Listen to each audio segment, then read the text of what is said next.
night by myself, trying to think of ways to you. Your voice stuck in my brain, we never got to see it through. And I know I feel more pain if we're speaking truth. Cause when the daylight comes, I still lose. So will I feel it again? I just don't know. And I'm hoping I'll find a way to let go. So if you love me, how could you leave me so low?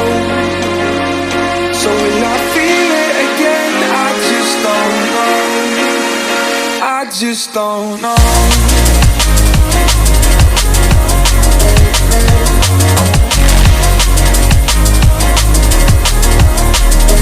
I just don't know.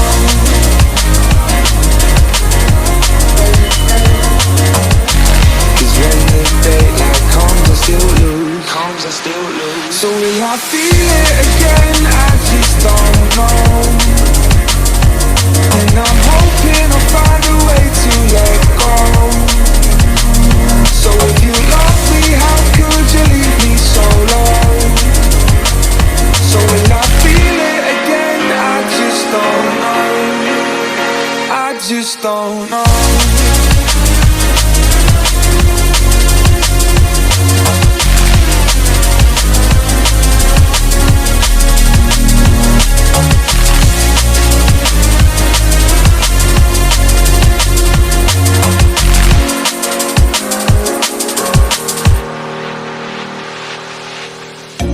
Looking back at our time, hoping that we did it right.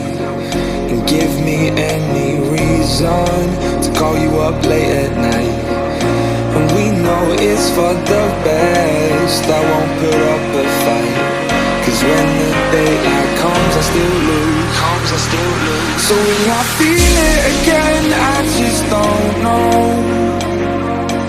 And I'm hoping I'll find a way to let go.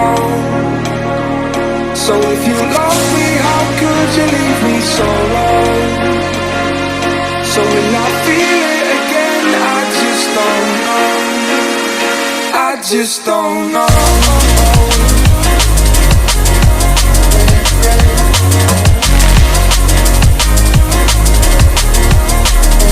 I just don't know.